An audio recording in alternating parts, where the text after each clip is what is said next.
Andhra style egg ಬುಜ್ಜಿ ಹೇಗೆ ಮಾಡುವುದು? First tomato ತೊಗೋಬೇಕು, ಆಮೇಲೆ ಈರುಳ್ಳಿ ತೊಗೋಬೇಕು, ಮೊಟ್ಟೆ ತೊಗೋಬೇಕು, ಖಾರದ ಪುಡಿ, ಗರಂ ಮಸಾಲೆ, ಚಿಕನ್ ಮಸಾಲೆ ಪೌಡರ್. ಒಂದು ಬಾಣಲಿ ತೊಗೊಂಡು ಫಸ್ಟು ಎಣ್ಣೆ ಹಾಕ್ಕೋಬೇಕು 2 ಸ್ಪೂನು. ಆಮೇಲೆ ಈರುಳ್ಳಿ ಹಾಕ್ಕೋಬೇಕು, ಫ್ರೈ ಮಾಡ್ಕೋಬೇಕು. ಈರುಳ್ಳಿ ಚೆನ್ನಾಗಿ ಫ್ರೈ ಮಾಡ್ಕೋಬೇಕು. ಚೆನ್ನಾಗಿ ಫ್ರೈ ಮಾಡಿಕೊಂಡು ಕೆಂಪಗಾಗಬೇಕು ಈರುಳ್ಳಿ. ಆಮೇಲೆ 2 ಟೊಮೊಟೊ ಸಣ್ಣದಾಗಿ ಹಚ್ಕೊಂಡು ಟೊಮೊಟೊ ಹಾಕಬೇಕು.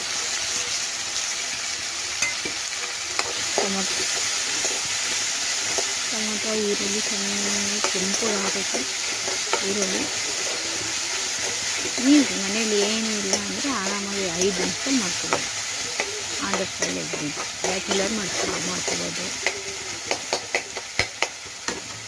ನಿಮಿಷಕ್ಕೆ ಮಾಡ್ಕೋಬೋದು.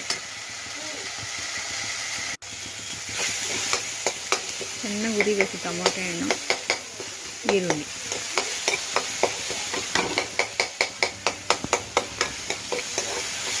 ಚೆನ್ನಾಗಿ ಹುರ್ಕೋಬೇಕು ಈರುಳ್ಳಿ ಟೊಮೊಟೊ ಹಣ್ಣು.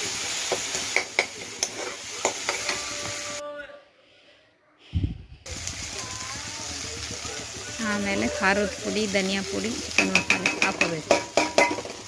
ಖಾರದ ಪುಡಿ ಮನೆಯದೇ, ಧನಿಯಾ ಪುಡಿನೂ ಮನೆಯಲ್ಲೇ ಮಾಡಿಸ್ಕೊಂಡಿದ್ದು, ಚಿಕನ್ ಮಸಾಲ ಪುಡಿ ಮಾತ್ರ ಅಂಗಡಿಯಲ್ಲಿ ತೊಗೊಂಡಿರೋದು.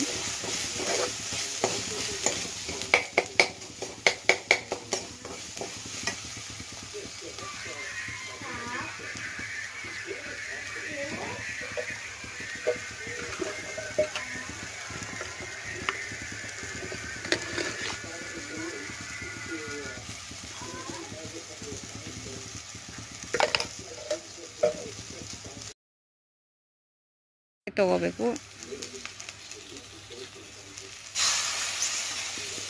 3 ಮೊಟ್ಟೆ ತೊಗೊಂಡು ಚೆನ್ನಾಗಿ ಉರಿಬೇಕು.